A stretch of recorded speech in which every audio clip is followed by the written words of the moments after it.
In today's episode of our Wrestling News Update, we're going to be talking about the WWE Draft date. We're going to be talking about MJF's comments regarding a potential jump to WWE and much, much more. Let's roll. First topic up on hand is the 2022 draft for WB. It's already listed on their internal calendar. WB is keeping this year's draft in the fall as the company is already looking ahead to it. Last year's draft, it was held over 2 nights previously, and they're going to stick with that format. So originally last year's draft was supposed to take place on the August 30th edition of Raw and September 3rd edition of SmackDown. However, WB later moved it to October. Ringside News reported today that WB is planning the 2022 draft for September, although no exact dates were given.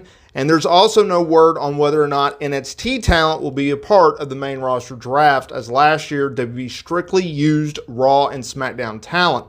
On last year's draft, SmackDown's first choice was Roman Reigns, while Raw's selection was Big E. On the second night, Becky Lynch was picked by Raw, while SmackDown picked the Usos. Up next is Mick Foley. He appeared on In the Click podcast, talked about a wide range of topics, including the Undertaker's Hall of Fame speech from last month over WrestleMania 38 weekend.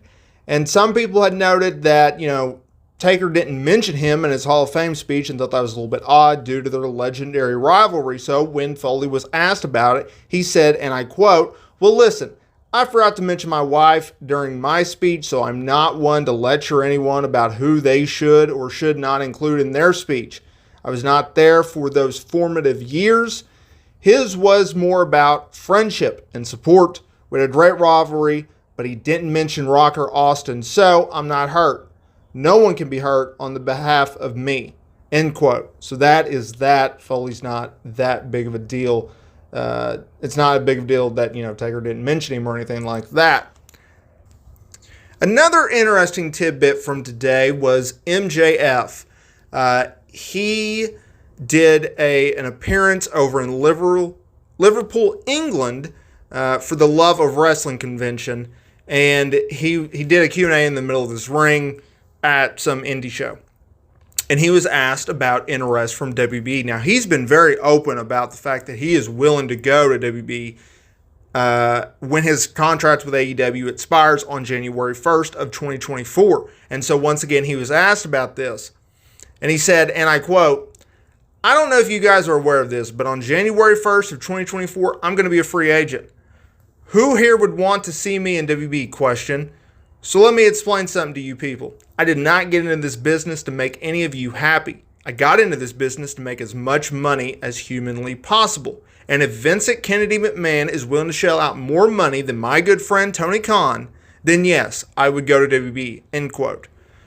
That's not a surprise. He's stated it once. He's stated it again. He is willing to go to WB. I think he would agree with, he's just like everyone else, there is a little concerned if he goes to WB. Yes, it has worked out thus far for the first month for Cody Rhodes. He is presented the same way that he was in AEW, from his entrance to his gimmick to the way he works to the way he talks. However, he's also scripted.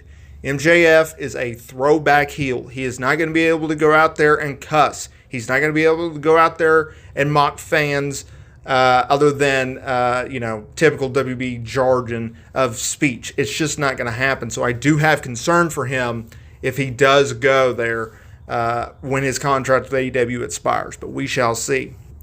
So that is your update for May 2nd of 2022. I did a previous video, which I highly recommend and hope that y'all will go and check out, regarding WB canceling / nixing the original main event, as well as a big-time title match for WrestleMania Backlash that is just, it's nixed. And there's a reason why, and I go into that in that video. You can check it out on the main page. Please consider dropping a like and subscribe to the channel, and I will see y'all in the next video.